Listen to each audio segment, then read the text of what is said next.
רן, אתה יכול להעביר לי רגע את המברגה בבקשה? האמת היא שאף פעם לא בניתי משהו לבד, אבל אני יודע שאני יכול. לא רק אני, כולנו.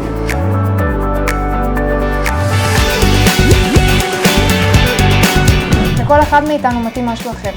אבל בזכות המגוון הרחב של המגמות שיש לנו, היה לי מאוד קל למצוא את עצמי.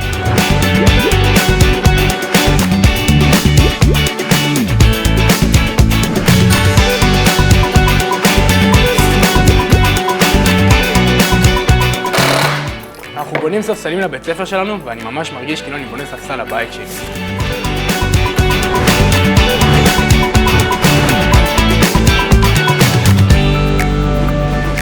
הרבה פעמים הרגשתי שוויתרו לי, או שיותר נכון להגיד ויתרו עליי.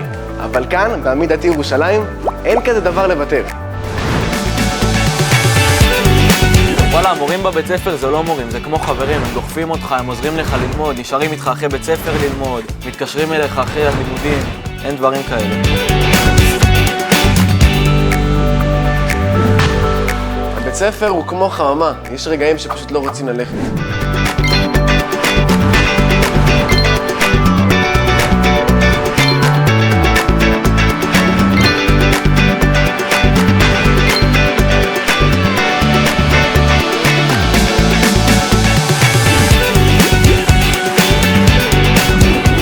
כבוד ללימודים, אי אפשר להצליח פה בלי החברות, בלי הצחוקים איתם, הם עוברות איתי הכל פה.